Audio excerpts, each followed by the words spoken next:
할렐루야. 명절 끝날이기도 합니다. 모쪼록 이제 본격적으로 2025년도 하반기 이제 한 분기가 남았는데 잘 마무리하시고 또 이번 가을 다가오는 겨울이 여러분 인생의 귀한 시간들이 되시기를 주님의 이름으로 축복합니다. 우리가 9월 달을 들어서면서 이제 이 레위기 말씀을 통해 올 한 해 우리가 하나님 앞에 예배와 또 우리의 신앙의 성숙을 위해서 이 레위기 말씀을 함께 살피자고 했습니다. 우리가 이제까지 4번의 이 제사 제도를 여러분 함께 다루면서 느꼈던 거지만 단지 이 제사는 하나님 앞에서 예배만의 문제가 아니라 이것은 우리의 삶과도 직접 연결되어 있다는 것을 계속해서 말씀을 드렸습니다. 그래서 우리가 지난주에 봤던 가령 속죄제 같은 경우도 속죄제는 그 특징이 어떤 죄를 졌느냐의 죄의 종류에 따라서 제물이 구분되는 것이 아니라 죄를 지은 그 사람이 어떤 위치에 있느냐에 따라서 이 제물이 차이가 난다는 것을 말씀을 드렸어요. 그래서 위치가 세상적으로 조금 높을수록 책임이 많을수록 더 큰 책임을 물으시는 하나님이신 것을 보게 됩니다. 제물의 차이가 그렇게 나는 거죠. 그래서 제가 예를 들기를 똑같은 과속 단속을 우리나라는 그 사람이 재벌 회장이든 그 회사의 경비든 벌금액이 똑같아요, 우리는. 근데 스위스 같은 북유럽은 그 사람의 신분, 그 사람의 재산 정도, 그 사람의 소득에 따라서 이 똑같은 과속을 했어도 벌금의 차이가 크다. 우리가 보면은 이상하게 여기지만 도대체 그 정신이 어디에서 왔을까? 그게 속죄제에서 온 거예요. 그래서 거기서 어떻게 보면 출발한 것이 노블리스 오블리제다라고도 말씀을 드렸어요. 어쩌면 유럽이 지금 많은 기독교가 쇠퇴한다라고 말하지만 이 기독교의 정신이 그들의 정신세계 속에서나 법에 이게 다 스며들어가서 하나님 앞에서 자신들이 신분적으로나 어떤 금전적으로 받은 것이 많으면 그에 따라서 책임을 많이 져야 된다는 것을 그들은 당연하게 여기는 거예요. 근데 오늘 우리는 반대로 받은 것이 많고 가진 것이 많은 사람들은 누릴 때는 당연하다고 여기고 어떤 책임을 져야 될 때는 나도 똑같은 평범한 인간이야 라고 하면서 책임을 다 빠져나가는 이런 구조가 되는 거죠. 그래서 우리가 이 속죄제 내용을 잘 생각해 보면 어떤 사회, 어떤 나라로 가야 되는지, 그래서 지난번에 속죄제에 제일 큰 책임이 있는 사람은 제사장이다 그랬습니다. 교회 공동체로 보면 담임 목사의 책임이 제일 큰 거예요. 온 회중보다 제사장의 책임이 크고 나라로 볼 땐 대통령의 책임이 큰 겁니다. 어떻게 보면 전 국민의 이 책임보다 대통령의 죄가 제일 큰 거예요. 목사의 죄가 제일 큰 거고. 근데 가령 어떤 혜택을 누릴 때는 당연하게 여기다가 뭔가 책임을 져야 될 때는 나도 국민의 한 사람이고 난 성도의 하나다. 이렇게 얘기되면은 애초에 그걸 맡을 자격이 없는 거죠. 속죄제 그 특징이 바로 거기에 있다. 그것이 싫은 사람은 위치에 올라가면 안 되는 겁니다. 오늘 우리가 그런 의미에서 이 삶 속에서 이 제사 제도는 단지 하나님 앞에서 예배만의 문제가 아니라 이것이 오늘 우리들의 신앙생활 속에서 삶 속에서 어떻게 적용돼야 되는지를 우리가 계속 살피는 가운데 오늘은 속건제 마지막인데요. 이 5가지 제사가 얼마나 중요한지 속건제로 해서 5번으로 끝나는 것 같지만 사실 6장 8절부터 보면 다시 한번 부터 다시 얘기해요. 2번 나옵니다. 그래서 레위기에는 5가지 제소가 한 번 한 게 아니라 반복이 돼요. 한 번은 일반 회중 성도를 위해서, 2번째는 제사장들을 위해서. 그만큼 하나님께서 이 제사제도를 2번 강조하셨는데, 저는 오늘까지 해서 5가지 제사를 이제 마무리하는데, 오늘 5번째 제사가 속건제인데요. 속건제는 한마디로 말하면 하나님과 사람에 대해서 피해를 끼치게 됐을 때 그 피해에 대해서 보상하는, 배상하는 제사다. 우리 한번 따라해 보겠습니다. 속건제는 하나님이나 사람에 대해서 피해를 입히게 됐을 때 그에 대해서 보상하는, 배상하는 제사다. 여러분 한번 생각을 해보세요. 가령 여러분 만약에 이제 지난 우리 한 주간 동안 만약에 여러분이 이제 아무 탈이 없기를 바라는데, 여러분이 가령 차를 어떤 장소에 주차를 딱 시켜놨어요.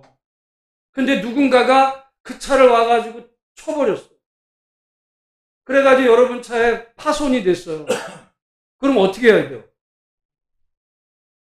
여러분 아마 CCTV 켜가지고 누가 이 차에 손해를 냈는지 찾아내서 그 사람에게 어떤 이 책임을 묻죠. 그건 당연한 거예요. 그러니까 내가 피해를 당하게 됐으면 그 피해에 대해서 피해를 가한 사람이 그 책임을 져야 되는 거예요. 근데 어쩌면 여러분이 만약에 피해를 입힌 게 아니라 피해를 가했다고 생각하면 조금 마음이 달라. 아니 왜 차를 거기다 댄 거야? 차를 좀 똑바로 대지. 당신이 차를 거기다 댔기 때문에 내가 가다가 친 거 아니야? 그럼 당신 책임도 있는 거 아니야? 여러분 똑같은 사건을 두고 내가 피해자인지 가해자인지에 따라서 괜히 입장이 달라져요. 그죠? 근데 성경에는 어떻게 나오냐면 하나님에 대해서와 사람에 대해서 피해를 가하게 됐을 때 피해를 당한 그 사람의 그 피해액을 물려줄 뿐만 아니고 그 금액에 얼마를 더하라고요? 5분의 1을 더하는. 근데 여러분 이걸 이상하게 생각할지 모르지만 너무너무 당연한 얘기입니다. 입장을 바꾸면. 가령 제가 만약에 차를 뽑았어요. 새 차를 뽑았어.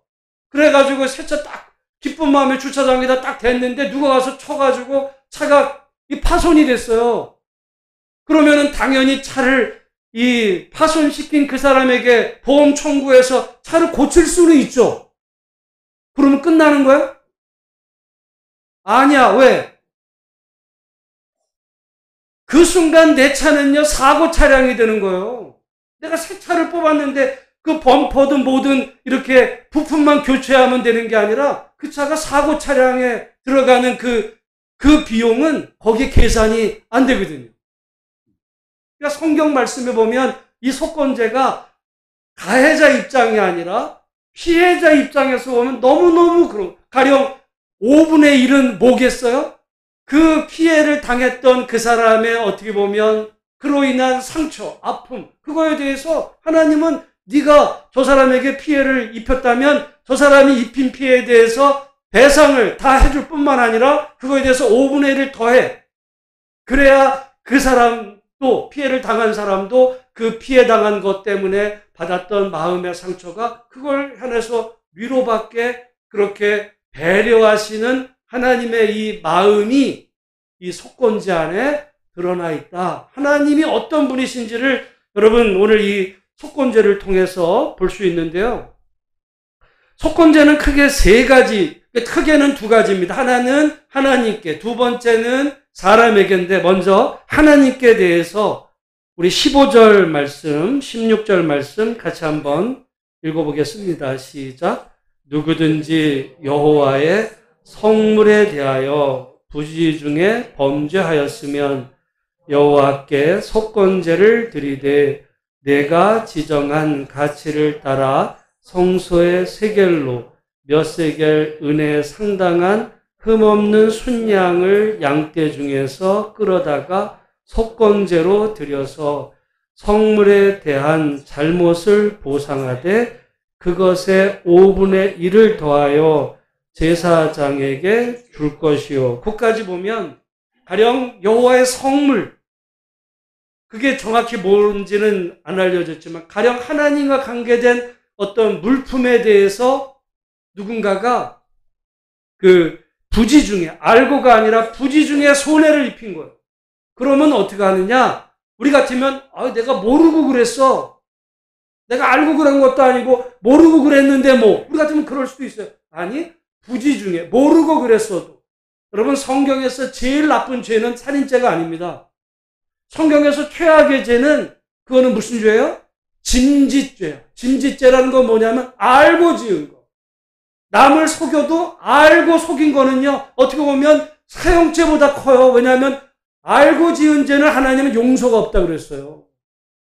근데 사형을, 만약에 누군가 살인을 했는데 가령 모르고 살인하게 되면 하나님께서는 피하는 것까지도 알려주셨어요. 그게 뭐야?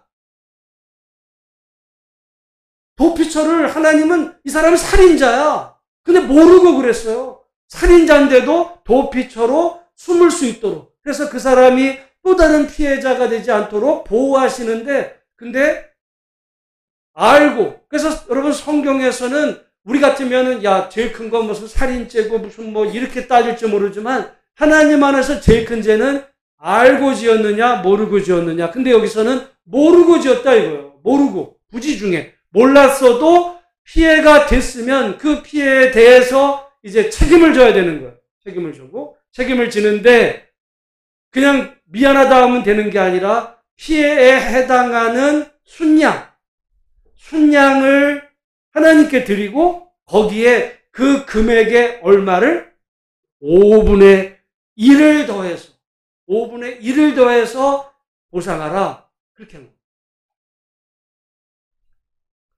자, 그 다음에 두 번째는 여호와의 계명에 대해서요. 우리 17절, 18절 같이 한번 읽어보겠습니다. 시작. 만일 누구든지 여호와의 계명 중 하나를 부지 중에 범하여도 허물이라. 벌을 당할 것이니 그는 내가 지정한 가치대로 양떼 중 흠없는 순양을 속건 제물로 제사장에게로 가져갈 것이요. 제사장은 그가 부지 중에 범죄한 허물을 위하여 속죄한즉 그가 사함을 받으리라. 여러분, 그러니까 속건제 두 번째 하나님의 관계에 대해서, 하나는 성물에 대해서, 어떤 물품에 대한 거와 하나는 하나님의 계명을 부지 중에 범하면 무슨 제사를 드리라고요? 속건제물. 그런데 속건제물은 그 피해에 대해서 보상하는 거잖아요. 피해에 대해서. 그런데 우리가 하나님의 계명을 어기면 하나님은 그걸 어떻게 보신다는 거예요? 하나님이 피해를 봤다고 여기신다는 거예요. 피해를 우리가 하나님의 계명을 어기면 하나님의 입장에서 보면 내가 피해를 봤다.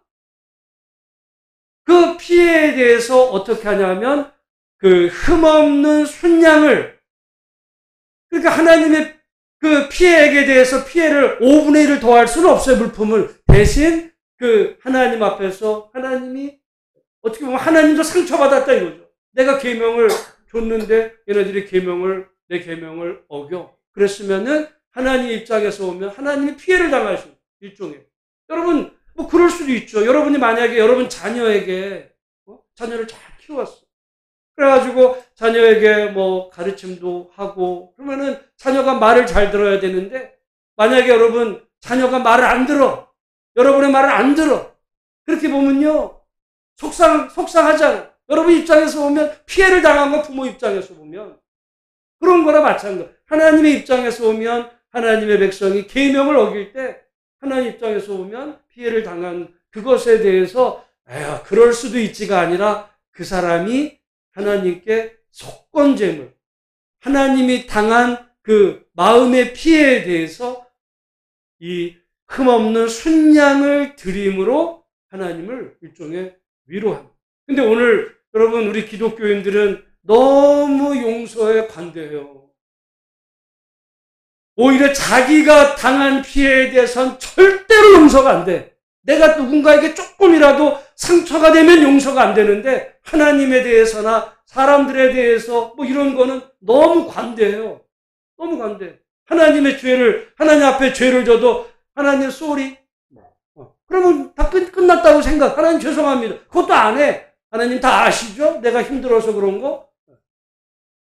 여러분, 오늘 우리는 어떻게 보면 이 구약의 제사 제도에 대해서 우리 자신의 신앙을 보면 우리가 하나님 말씀을 어긴 것은 하나님께 피해를 끼칩니다.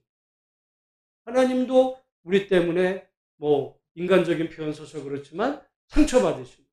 그거에 대해서 속건제물로 하나님 앞에 네가 속죄해라. 배상하라. 그걸로 이제 순양. 여러분 우리가 지난번에 봤어요. 여기는 여러분 그 피해에 대해서 지난번에 자신의 재산 정도에 따라서 이 재물의 크기가 달랐어요. 그래서 돈 없는 사람은 아예 뭐 비둘기라도 그것도 안 되면은 밀가루라도 이 속죄제는 그게 다 됐어요. 근데 속건 재물에 대해서는 얄짤 없어요. 그냥 그 순염소야. 흠없는 순염소로. 그런 의미로 보면 하나님 앞에서 우리가 그 죄를 진다는 것이 하나님에게 어떤 그 상태가 되는지 이 속건 재물의 입장에서 보면 우리가 부지 중에라도 하나님의 계명을 어기게 되는 거, 그때 우리 하나님도 상처받으신다. 표현이 좀 그렇지만 상처받으신다라고 하는 것을 기억하고 정말 말씀대로 살기에 힘쓰는 성도들이 되시기를 주님의 이름으로 축복합니다. 근데 이제 이건 하나님에 대한 것이고 그 다음에 사람에 대한 6장에는 사람에 대한 건데 우리 5절 말씀 앞에 쭉 여러 가지 사례를 들어서 얘기하다가 5절, 6절 같이 한번 읽어보겠습니다. 시작. 그 거짓 맹세한 모든 물건을 돌려보내되 곧 그 본래 물건의 5분의 1을 더하여 돌려보낼 것이니 그 죄가 드러나는 날에 그 임자에게 줄 것이요 그는 또 그 속건 제물을 여호와께 가져갈지니 곧 내가 지정한 가치대로 양떼 중 흠없는 순양을 속건 제물을 위하여 제사장에게로 끌고 갈 것이요. 여기 말씀에 보면 6장은 지금 사람에게 피해를 끼친 경우에 어떻게 해야 되냐면 그 피해액에 대해서는 어떻게 해야 돼? 내가 상대방의 피해 금액은 어떻게 해야 돼요? 다 돌려줘야 돼. 상대방에게 피해를 입히게 한 모든 금액은 돌려주고, 그러니까 원금은 돌려주고, 원금만 돌려주면 끝나요? 안 끝나. 거기 어떻게 하라고요? 5분의 1을 더해. 내가 만약에 상대방에게 1,000만 원의 피해를 끼쳤다. 그러면은 당연히 1,000만 원은 돌려보내고 5분의 1이면 얼마야? 200만 원을 더해. 더하고 그러면 관계가 끝나냐? 그렇지 않아요. 그리고 별도로 뭘 또 드려? 흠없는 순양을 하나님께. 여러분 그러니까 이 말씀대로 하면 사람에게 어떤 큰 피해를 끼치고 난 거는 이게 엄청난 책임 감당이 이게 어려운 입장이에요. 여러분 그렇게 두고 볼 때 오늘 이 성경의 이 말씀을 굳이 비유하면 하나님은 가해자 입장과 피해자 입장 중에서 하나님은 피해자 입장이실 것 같아요? 가해자 입장이실 것 같아요? 네? 피해자. 여러분 성경의 모든 율법, 성경의 모든 내용은 다 피해자, 다 약자, 편에서 쓰였어요. 여러분 이게 가해를 누가 했는지 상관없어요.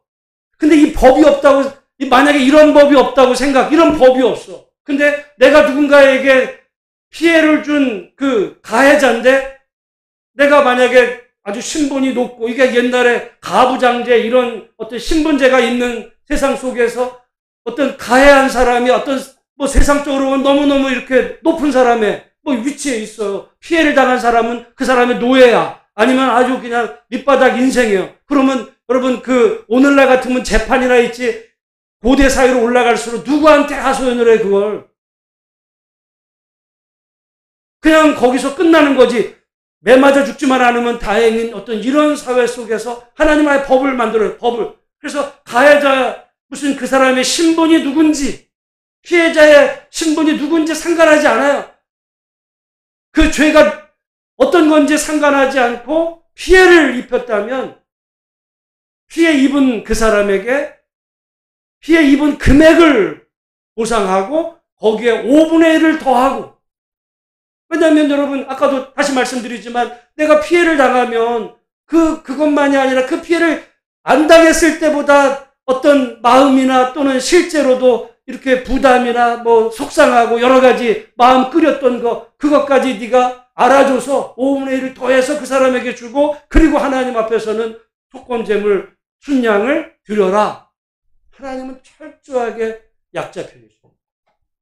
그래서 여러분 세상이 점점 이렇게 부자가 되고 권력이 세지면요. 제가 볼 때 예수 믿는 거 하나님 앞에 그냥 껍데기로 믿게 돼요. 이런 말씀들이 불편해. 가령 제가 맥주절에 그 말씀을 내가 밭의 모퉁이를 다 베지 말고 가난한 자와 고아와 가부를 위해서 남겨두라. 자기가 밭이 뭐 수만 마지기가 있는 사람은요. 그런 말씀 볼 때마다 불편해. 성경은요. 힘있고 권력 있는 사람에게는 불편해져요. 근데 없는 사람, 가난한 사람, 오늘같이 피해를 당한 사람 입장에서 보면 하나님이 어떤 분이신지 볼 수 있는 거예요. 하나님은 그래서 약자야. 그래서 우리가 어렵고 힘들고 가난하고 고통받을 때 정말 이 하나님의 성경의 말씀이 정말 송이꿀같이 다른데 근데 내가 하나님의 복을 받아서 조금 더 부유해지고 힘이 세지면요. 말씀이 귀찮아, 불편하고 멀어지게 돼요. 오늘 우리가 이 속건제 속에 드러나는 하나님의 이 세상을 보시는 관점이 어떤지를 잘 헤아려서 하나님 백성으로 살아가는 것이 무엇인지를 바르게 분별하며 살아가는 성도가 되시기를 주님의 이름으로 축복합니다. 우리나라에서 조금 최근은 아니지만 지난 한 7, 8년간 어간에 어떤 검사가 있었어요. 이 사람이 2가지 사건으로 아주 사회적인 물의를 일으켰어요. 당시 굉장히 검사에서 높은 지위였는데 하나는 돈봉투를 받은 이 사건 하나랑 또 하나는 자기 후배 여검사를 성추행을 했어요. 모든 사람이 보는 앞에서. 취해가지고 장례식장에서 취해가지고 자기 옆에 있는 후배 여검사를 했어요. 그래가지고 결국 옷을 벗었어. 근데 얼마 전에 이 재판에서 이 사람이 최종 무죄가 났어요. 그래서 지금 제가 오늘 아까도 이렇게 한번 그 사람 이름 쳐보니까 변호사로 개업을 다시 했어요. 그러면 이 사람이 그러면 성추행을 안 했냐? 그건 따져보지도 않았어요. 그런데 왜 무죄야? 공소시효가 지냈다. 그러니까 이 성추행을 당했던 그 여검사가 자기가 성추행을 당했을 뿐만 아니라 또 어떤 일이 벌어졌냐면 성추행을 당했는데 그 검사 세계에서 무슨 소문이 들었냐면 꽃뱀이라고. 잘 나가는 검사 꽃뱀으로 유혹하다가 결국 잘 나가는 검사 인생 망쳤다고 그런 소문이 돌았어요, 실제로. 그리고 이 성추행 당한 여검사를 저기 지방에다가 좌천시켜버렸어요, 이 사람이. 그게 이제 이 여검사, 여러분 TV에도 몇 번 나왔던 사람이에요. 그래서 소송을 걸었어. 근데 대법원까지 최종 다 무죄. 그러면서 뭐라 그러지? 네가 억울했으면 그때 그 피해를 당했을 때 그때 바로 고소를 하지. 왜 3년 피해를 당한 지 3년 안에 고소 안 하면 공소시효로 그냥 무죄예요. 여러분이 만약에 그 검사가 여러분의 아들이라면, 그래, 당연하지. 이게 무죄야. 근데 여러분의 그 여검사가 딸이라고 생각해요. 인생 망쳤어. 여러분, 그 여검사도 그 자리까지 올라갈지 정말 집안에서 금쪽 같은 딸이에요.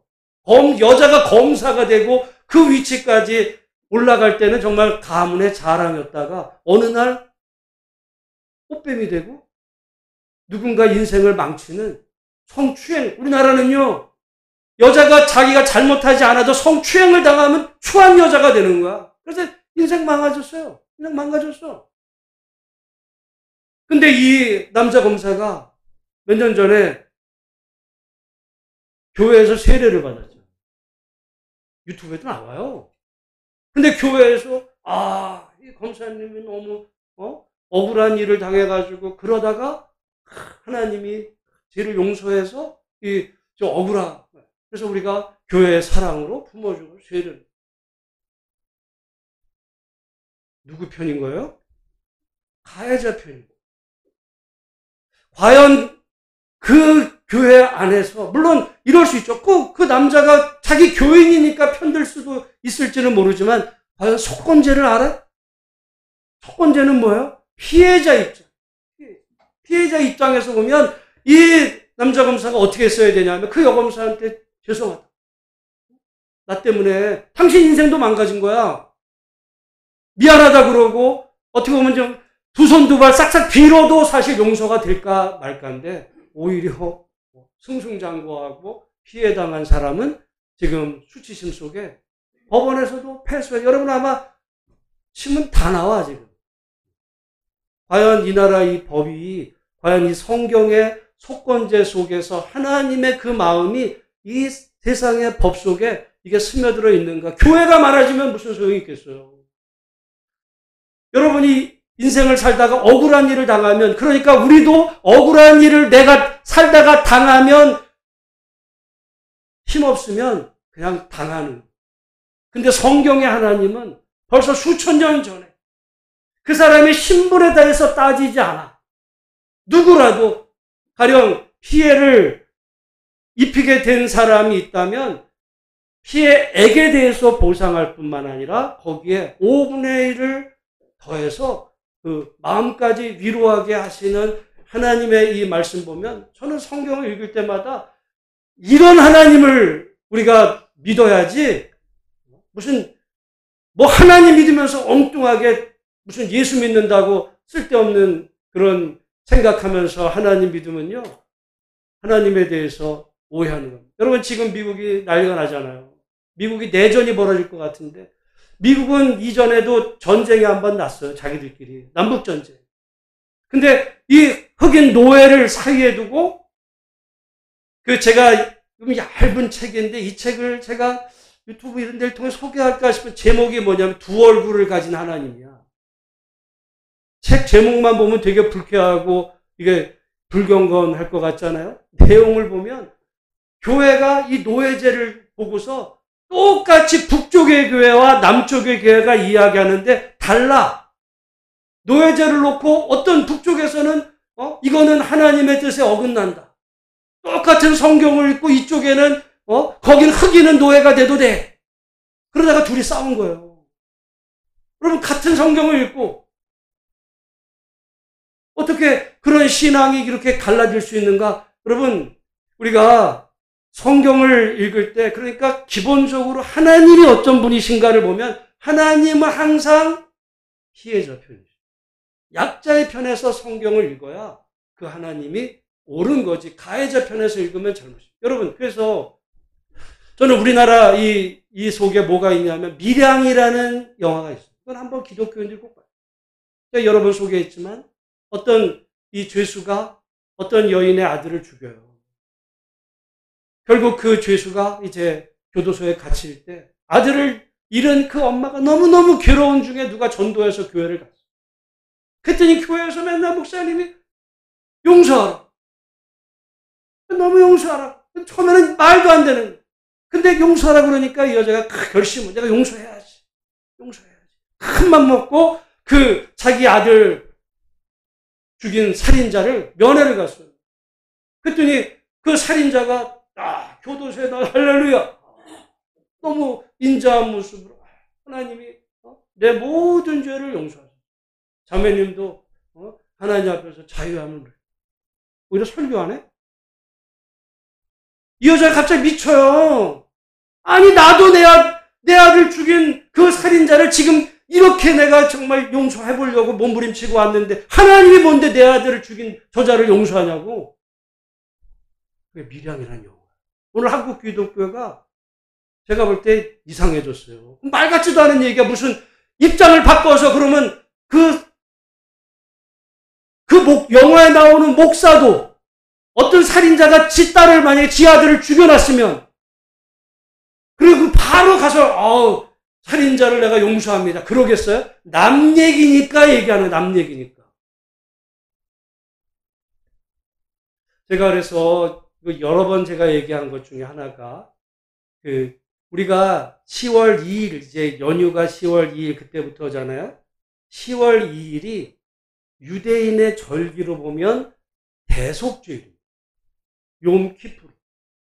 성경에 보면 대속죄가 있어요. 대속죄. 1년에 한 번 대제사장이 백성의 모든 죄를 지고 지성소에 들어가서 죄를 용서받는다고 하는 그 대속죄일이 10월 2일이었어요. 이 어간인데 근데 그 대속죄일부터 열흘 전이 무슨 날이냐면 그게 나팔절이에요. 나팔절. 그러니까 성경에 보면 나팔절이 이제 성경의 역으로 보면 신년입니다. 그래서 여러분 미국 같은 나라나 유럽은요 학기가 1학년이 우리 3월이 아니에요. 몇 월?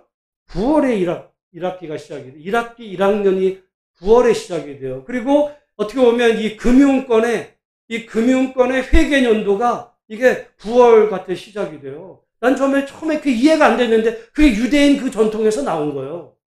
그래서 이번에 욤키푸르가 이제 대속죄일이 10월 2일이었는데 그거부터 열흘 전이 나팔절. 제가 이거 여러 번 신년 예배 때 제가 여러 번 설교한 적이 있어요. 송구영신 예배 때. 무슨 얘기냐면 이 사람들은 나팔절이 되면 한 해가 시작이 됩니다. 그리고 그로부터 열흘 동안이 이제 대속일 기간 안에 어떤 일을 하냐면 자기가 지난해 또는 살아오면서 어떤 사람에게 누군가에게 내가 마음의 상처나 또는 어떤 피해를 입혔거나 그러면 그 피해당한 그 사람들에게 찾아다니는 거예요. 그 열흘 동안. 찾아다니면서 죄 용서를 구하는 내가 지난 한 해 동안 마음으로 또는 이렇게 해서 내가 상처 준 거에서 죄송하다고 내 죄를 용서해달라고 사람을 찾아다니는 거예요. 사람을. 그러면 그 사람이 이제 용서한다. 그 말을 듣고 그러고서 열흘이 지나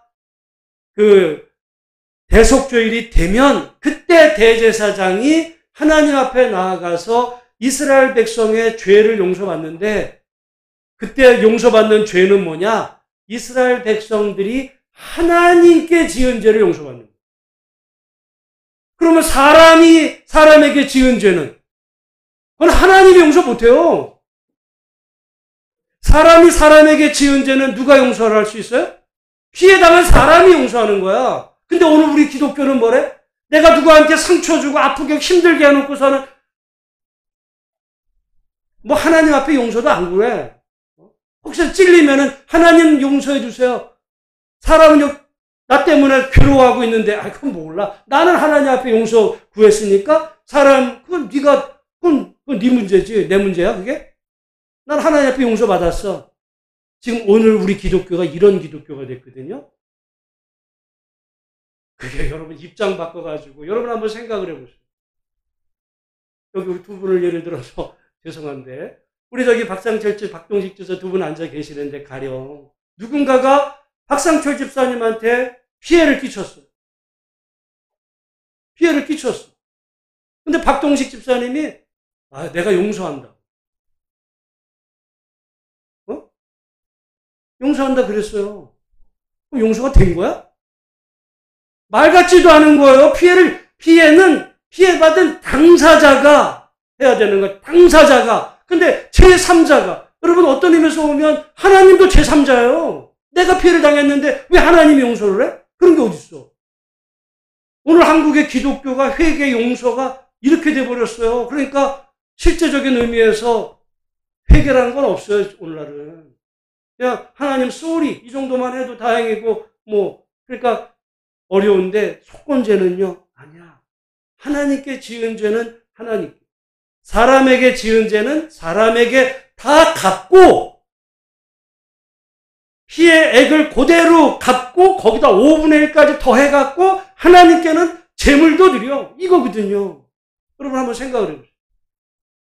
성경에 이 말씀이 맞는 것 같아요. 오늘 우리가 사람에게 어떤 문제를 어떤 아픔을 줘놓고서는 쏘리 그러고서 그 사람이 당한 피해는 그건 네가 알아서 하든지 말든지 무시해버리는 게 맞는 것 같아요.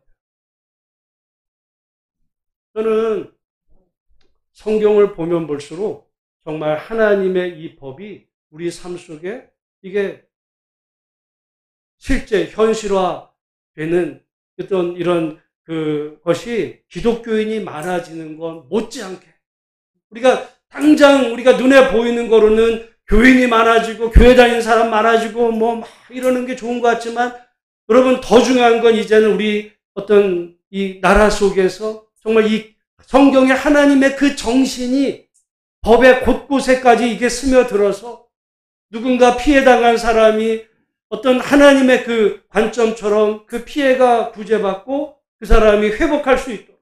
그래서 항상 모든 걸 보면 피해자 입장에서 성경의 하나님은 피해자 입장에서 이 말씀을 쓰신 걸 생각해 보면 이해가 돼. 근데 우리는 대부분 우리가 가해자 입장에 생각해 보면 이것도 하나님 말씀이 억울해요. 우리 뭐라고 그러겠어? 그래 내가 저 사람한테 피해를 준 거는 있지만 우리 뭐라고 그래요? 가령 예를 들어 내가 누군가의 재산에 피해를 근데 그거 벌써 그때는 말이야 그때 지금하고 물가 가치가 달라. 물가 가치가 달라졌어. 그리고 아니면은 그거 예를 들어 했던 거 그거 옛날에 거기 좀 기스 났던 거 아니야? 여러분 자기가 아끼던 사람은요 기스가 좀 나도 그건 정말 금쪽 같은 거예요. 금쪽 같은 거. 근데 피해를 가한 사람이 거기 기스 났더라 그까짓 그 돈 하겠어? 이래버려요. 성경은 아니야. 피해자가 주장하는 대로 하고 거기다 5분의 1을 더해서 갚고 하나님께 속건제물을 드려라. 여러분 이 말씀을 제가 볼 때 제일 잘 이해한 사람이 누구냐? 그게 삭개오. 예수님께서 여리고로 들어가실 때 삭개오가 키가 작아서 하려고 하다가 안 돼서 그 나무 위에 올라가서 보다가 예수님이 삭개오야 내려오라. 내가 오늘 네 집에 요하야 되겠다. 할 때 삭개오가 뭐라 그럽니까? 주여 보시옵소서. 우리 한번 따라해볼게요. 주여 보시옵소서. 내 소유의 절반을 가난한 자들에게 주겠사오며 만일 누구의 것을 속여 빼앗은 일이 있으면 네 갑절이나 갚겠나이다. 여러분 여기 지금 속여 빼앗은 게 있으면 어떻게 하라고 그랬어요? 네가 속여서 빼앗은 거 원금 돌려줘. 그 다음에 얼마? 5분의 1을 더하면 돼. 그거예요. 근데 삭개오는 지금 뭐라 그래? 아니야. 내가 만약에 누군가의 것을 속여 빼앗은 게 있으면 5분의 1이 아니라 몇 배? 4배를 갚겠다. 4배. 어떻게 보면 그거 말씀이 아니지 않냐고. 아니요. 여러분 그래서 오히려 신약의 예수님의 그 말씀은 구약을 무시하는 게 아니라 구약을 뛰어넘는 거예요. 그래서 예수님은 율법을 폐하러 오신 것이 아니라 율법을 완성케 한다는 얘기가 그 얘기예요. 어떤 분들은 이런 얘기하는 경우들이 있어요. 유튜브 같은 데도 보면 구약에는 하나님이 10계명을 11조를 얘기했는데 신약에는 11조가 안 나와. 그래서 어떤 사람들 중에는 목사님 11조 내는 게 오늘 정신에 맞아요? 틀려요? 신약에는 없는데 예수님은 11조 내라는 얘기 안 했는데 구약에는 11조가 있어도 이렇게 나와요. 신약은 뭐예요? 전부야. 10분의 1이 아니라 하나님이 우리에게 요구하시는 거는 10분의 1이 아니라 전부예요. 그리고 우리가 10분의 1을 드리고 나서도 나머지가 내게 하나님 사실은 전부인데 하나님께서 이 나머지 10분의 9 가운데서도 정말 내가 이건 내 거로가 아니라 하나님의 나라의 영광을 위해서 내가 물질을 쓴 이런 마음이어야지 10분의 1 아까 피 같은 게 구약에서 말한 대로 난 했어. 율법을 난 지켰어. 여러분 신약은요 넘어서는 여기 구약에서는 5분의 1을 더하라 그랬지만 삭개오는 4배입니다. 어떻게 보면 우리가 구약의 이 모든 말씀, 그래서 예수님이 그 구약을 폐하는 것이 아니라 완성케 하신다는 얘기가 이 모든 속에서 저는 이런 하나님이 사실은 너무너무 좋은 거고 그래서 우리가 인생을 살아갈 때 이런 하나님 믿는다면 때로 어떤 세상에서 낭패당하고 정말 이렇게 실족했어도 그때도 우리 이 하나님의 이런 돌보심을 우리가 기대할 수 있는 거라고 생각할 때 여러분 하나님은 좋은 분이고 언제나 우리와 함께 하시고 특별히 우리가 어렵고 힘들 때 우리 곁에 계셔서 우리를 도와주시는 분이 하나님이라는 사실을 분명히 기억하는 복된 성도들이 되시기를 주님의 이름으로 축복합니다. 시간이 됐는데 이거 하나만 마치고 제가 요즘 책 하나를 읽은 미국 얘기인데요. 제가 읽으면서 이거 참 어렵겠다. 왜냐하면 거기는 우리 같으면 이 사채 같은 게 굉장히 저도 있을 때 그걸 봤거든요. 이 사람들은 월급을 이렇게 넣어주지 않아요. 이 사람들은 꼭 이 체크를 씁니다. 수표. 체크를. 그래서 월급을 2주일에 한 번씩 체크를. 그 체크 받으면 여러분 이 사람이 가서 또 물건을 사려면은 이렇게 돼야 되는데 가난한 사람은요 그 체크를 가지고 또 체크를 취급하는 이 우리 같으면 금은방 같은 데를 또 가야 돼. 그러면 그 돈을 다 바꿔주냐? 수수료를. 그래서 거의 내가 100만 원을 예를 들어 받았으면 거기서 수수료하고 한 10만 원 이렇게 떼. 그럼 90만 원을 깎이는 거예요. 그런 구조가 돼 있어. 이 비율이 어마어마하게 높아서 가난한 사람은 가난해서 헤어나올 수가 없다는. 나도 미국에서 살아봤지만 그게 그거였구나 내가 이번에 깨달았는데 죄송한 얘기지만 여러분 우리가 그렇게 싫어하는 이슬람은요. 이슬람은 은행에서 여러분 대출을 받으면 이자가 얼마일까? 여러분 은행에 가면 돈 빌려줘요? 안 빌려주잖아. 그러면 은행에서 여러분 돈이 없어 대출을 받으면 여러분 이자 얼마 줄 것 같아요? 이자 없어. 저는 왜 그렇게 이슬람이 저렇게 말도 안 되는 신앙생활 하는 것 같은데 왜 저렇게 이슬람은요 한 번 믿기 시작하면 그 사람들은 안 돌아와. 여러 가지 이유가 뭐 강압적이다 그것만이 아니라 그 사람들은 실제로 경제적으로 여러분 성경에 보면 이자를 받으라 그랬어요 말라 그랬어요. 지금 그 사람들 성경대로 해. 오늘 기독교 국가라는 미국은요 완전히 고리대금 해가지고 가난한 사람은 가난해서 헤어나올 수 없게 이렇게 만들어. 오히려 우리나라도 마찬가지죠. 돈 없는 사람은 이자가 높아요, 싸요? 높아. 돈 필요 없는 돈 많은 사람에게 싸주고. 뭐가 맞아야 되겠어요? 돈 필요 없는 사람에게는 오히려 자립할 수 있도록 이자를 낮춰줘야 되는데 이게 기독교 국가라고 하는 미국이나 한국이나 이게 그래요. 근데 이슬람은 우리가 종교적으로는 도저히 받아들일 나 진짜 깜짝 놀랐어요. 이자를 안 받아. 근데 그거는 코란이나 율법에 구약 율법에 안 받아. 그러면 그 은행은 어떻게 하느냐? 아, 내가 몰라. 말하자면 거기는 은행이 사업을 합니다. 그래서 은행이 사업을 해가지고 거기서 일종의 이제 뭐 투자를 하고 은행이 해서 이 돈을 은행이 벌어요, 은행이. 은행이 벌어가지고 이 은행에다가 맡긴 사람에게 배당금을 주고 돈을 빌린 사람에게는 무료로. 그걸 이슬람이 하고 있네? 기독교가 해야 되는 거 아니에요? 근데 오히려 기독교는 아니야. 돈에 완전히 이렇게 돼 있는. 오늘 이 말씀을 보면서 저는 우리가 하나님 믿고 뭐 교리적으로 옳고 뭐 이러지만은 어쩌면은 우리 속에 정말 하나님이 원하시는 어떤 그 삶의 모습. 아, 그래서 이슬람은 점점 늘어요. 딴 이유가 아니라 여러분 한번 생각을 해보세요. 여러분이 만약에 내가 돈으로 쪼달려가지고 거리에 나앉게 됐는데 은행에 갔는데 여러분이 원하는 돈을 무이자로 내주네?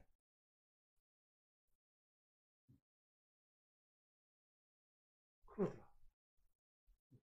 그래서 오늘 우리 오늘까지 5가지 이 제사 제도를 봤는데 오늘 이 말씀을 보면서 구약의 이 5가지 제도는 단지 교회에서의 신령과 진정의 예배만이 아니라 오늘 우리가 살아가는 이 세상의 이 삶의 모습이 어떠해야 되는지, 그리고 우리가 현실화가 비교했을 때 이 나라가 어떤 모습으로 가야 되는지, 오늘 이 5가지 제사 속에 정신이 다 담겨 있다 해도 뭐 과언이 아닙니다. 그런 의미에서 하나님은 어떤 분이시고 우리가 어떤 신앙생활을 해야 되는지 우리 한번 우리 자신을 돌아보면서 그게 신앙의 성숙입니다. 이 2025년 이 가을 이제 깊어져가는 이 계절 속에서 우리가 하나님을 아는 정도의 넓이와 깊이가 더해져가는 복된 성도 우리 교회가 되시기를 주님의 이름으로 축복합니다. 기도하겠습니다. 하나님 아버지,